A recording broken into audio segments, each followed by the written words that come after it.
welcome everyone to the first episode of the Baseball Aficionado. I'm your host, Santos, and of course, inviting you guys all to my new project right here. Of course, this is the Baseball Aficionado. It's not just any baseball podcast. As a matter of fact, this is going to be me talking about baseball, but I'm breaking it down with a Latin twist. I break down the all time great Latino players, teams, topics, and more, all in my own way. So join me on this journey. Looking forward to kicking it with all you guys, and away we go.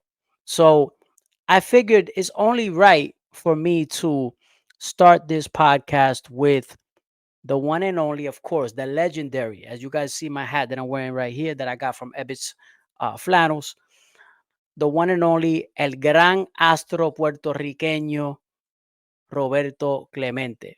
Now, it's only right that I do this. And on this episode, he's going to be the subject of the episode. Now, it's not going to be in a conventional sense. What do I mean? Very simple. I feel like as time has gone on, the subject has been more about what Roberto Clemente has done off the field, which is very important, which should be his grand legacy, right? Eso debe ser el legado de él para siempre, which I understand and I respect that. His influence around the world, especially in the Latino communities, all that stuff, God bless.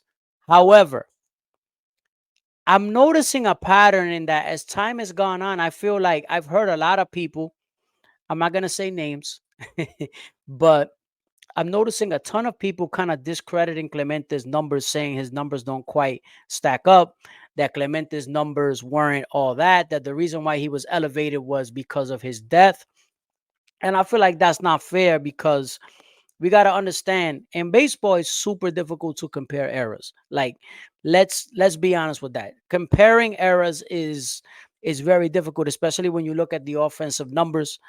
You go to, for example, compare the early 1900s and then to the 1950s and the 60s. The numbers are way different. And then to the modern time, you had that spike of numbers in the offensive production with what they call the steroid era. So I get all that. So on this episode, I'm going to tell you why Roberto Clemente was better than you all thought and better than you remember. So let's kick it off.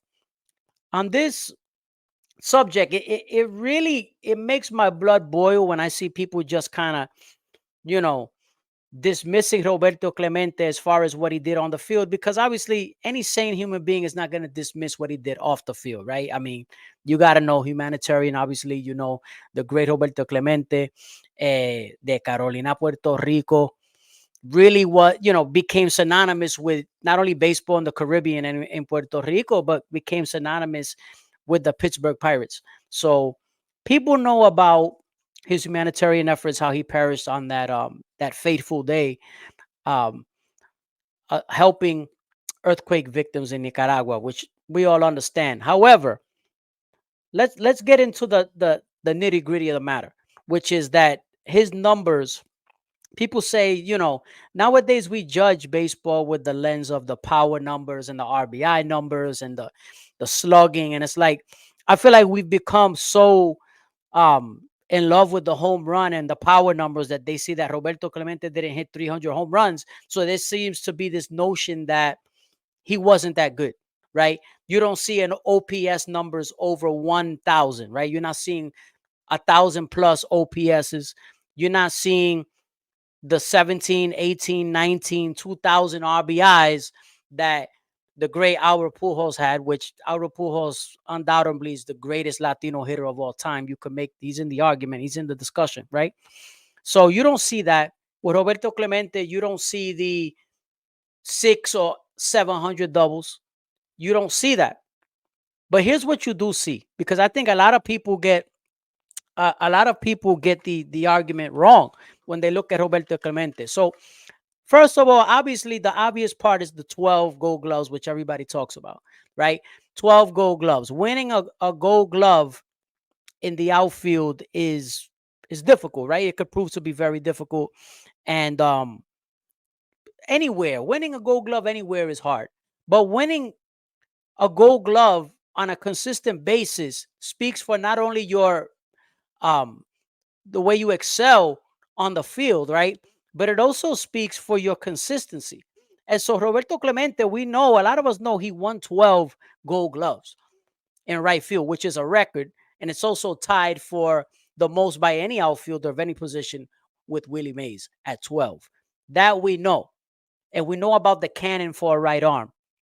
But here's where the discussion gets murky. People want to compare him to Willie Mays and Hank Aaron. And I think sometimes what happened was, I think when they see the enormous power numbers by Willie Mays, 660 home runs, Hank Aaron's, 700 something home runs, 2,000 RBIs, it can be, you know, it can be intimidating. It can be somewhat, I think people lose perspective on what makes a ball player great. With Roberto Clemente, it was not only that he was an elite fielder, and it was not that he was a slugger. He was not a slugger. Okay. Let's get rid of that notion that you have to be a slugger to be a great player. That is false. There's been plenty of great ball players who were not sluggers, who did not hit 300 home runs, did not hit 400 home runs, did not hit 600, whatever, or who didn't, drive in 1800 or 1900 RBIs for their career. Not everybody has to do that to be considered a great player. But consider this. I mentioned the gold gloves, which he has. Everybody knows how great of an outfielder he was. And we know all that. But consider this part. Consider the fact that you can name them on one hand the amount of right-handed hitters who have won 4 or more batting titles. And I'm going to name them.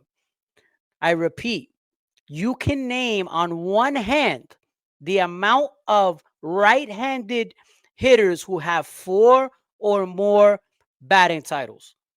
There have been plenty of right-handed hitters to win batting titles, 1 or 2, which is very difficult to do. I mean, you had in recent time, you had DJ LeMahieu. LeMahieu won batting titles not so long ago, right? You remember Miguel Cabrera had the Triple Crown cuando dio triple corona, y esas cosas así. Pujols has a batting title. Mays has a batting title. Hank Aaron's won batting title. Yes, but when you consider a right-handed hitter who won 4 of them, the list is very short. So let's put this into context. I'm going to take this, but I had to write notes on this because it's very important. So here it is, right? Yes, Roberto Clemente hit 317 for his career. Yes, Roberto Clemente won 4 batting titles. 4. Okay? We're not talking about a guy who just won 1. Didn't just win 2 or back-to-back. No. We're talking 4. 4 batting titles. Okay? Emma, check out the list. Number 1, going way back to the 1800s. He played from 1871 to 1897. We're talking about Cap Anson. That's right. Cap Anson. He's like, who? Who's that? He played in the 1800s. Cap Anson won 4 batting titles as a right-handed hitter. All right. Number 2 in order. Honus Wagner, the Flying Dutchman, was a Pittsburgh Pirate. Honus Wagner, probably you could make the argument, is the greatest shortstop who ever lived. People will dispute that, whatever. The numbers are there, right? Even though he played at a different era. He played from 1897 to 1917. Honus Wagner won a grand total of 8 batting titles as a right-handed hitter.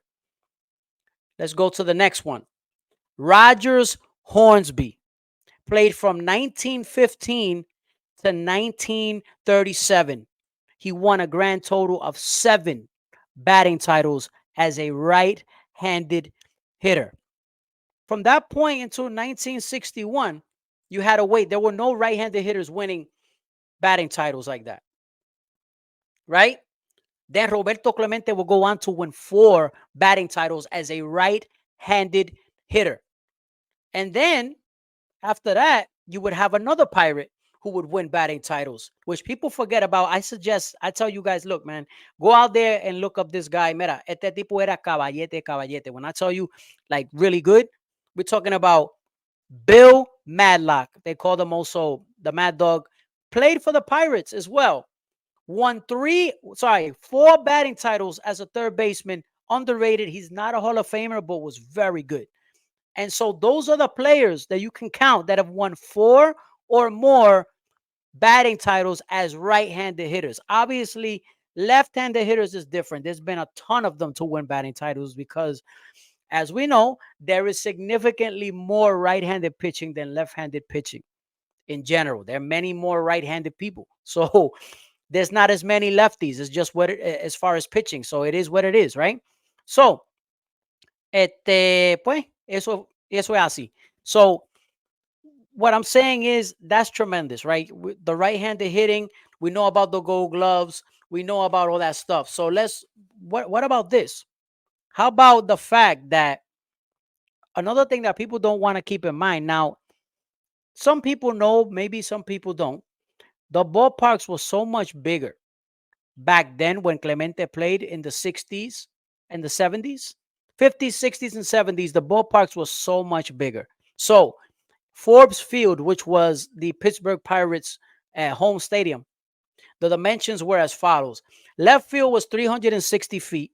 Center field was 462 feet. And right field was 376 feet. Entonces, pues la bola tú la tienes que darle a la madre, papi, porque no hay break. How the heck are you going to, if you hit home runs, you got to really hit home runs, right? So this is the deal.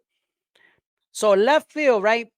Just say it was 360 feet. So left field, nowadays, the average left field in a major league ballpark is about 330 feet. That's 30 feet less. The average center field in most parks is 400 feet. Center field at that time was 462 feet. You know how far? That's 60 feet plus more further away. And right field, 376 feet. The average right field dimensions are about 335 in today's time. Significant difference. So the parks that Clemente played in were way bigger than the parks that these guys are hitting in nowadays. Now, I'm not saying that Clemente would have hit 500 home runs.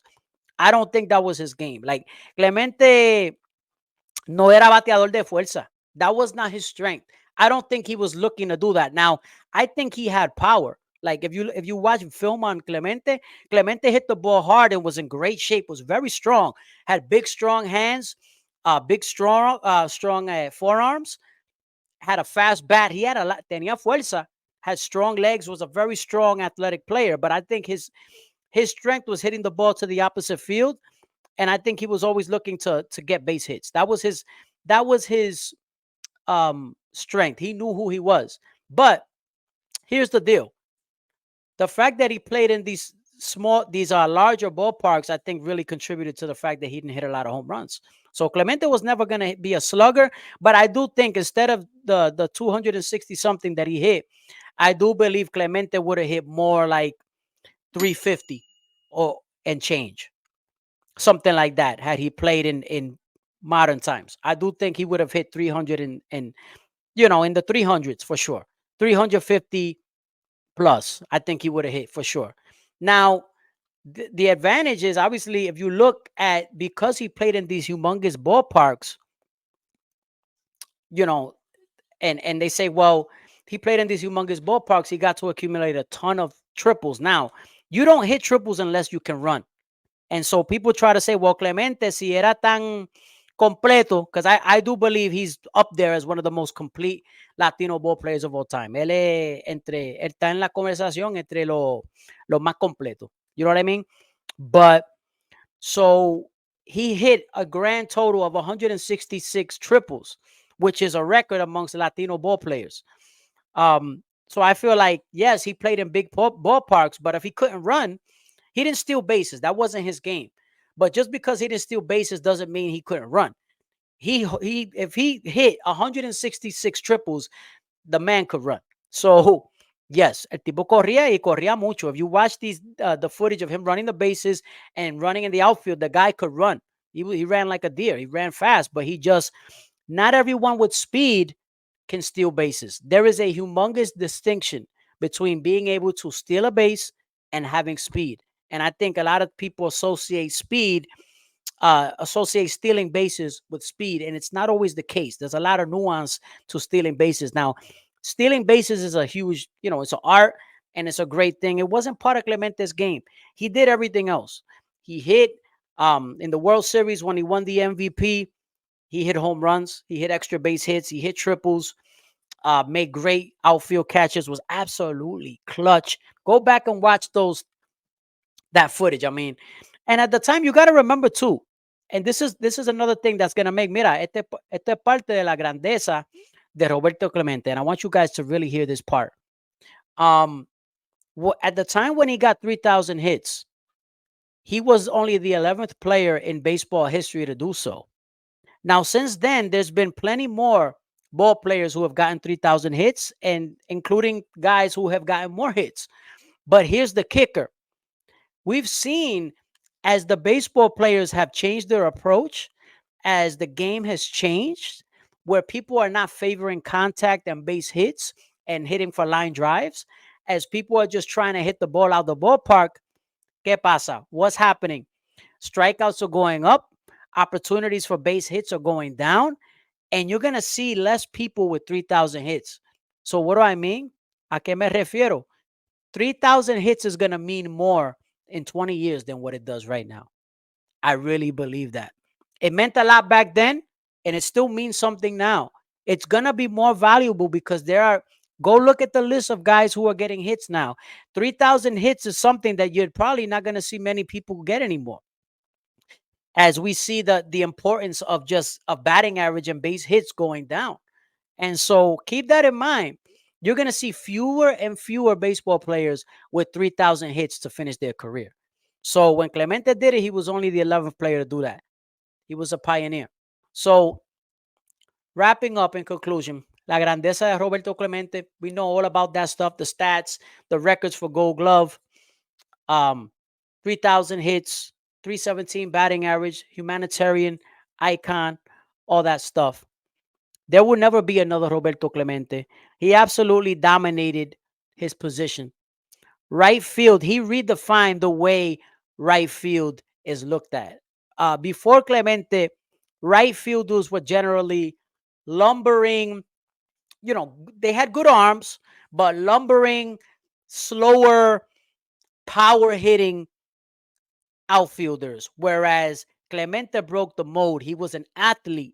He was an athlete who redefined the way the position could be played. Showed you that you can play with flair. You can hit for power, but you can also hit for average. You make, if you assist your team in the outfield, you can prevent runs and really help your team win. And those are the things that make you great. So when you do all that with the MVPs and the World Series wins and the accolades, and when you're able to influence generations to come and you have an award named after you, ¿quién te va a parar? Nobody. And that's the way it goes. So that was it. That was my first episode. I hope you guys liked it. Make sure you follow me on social media. The Baseball Aficionado on all social media platforms. And of course, live your life as if you are in a 3-2 count always. Till next time.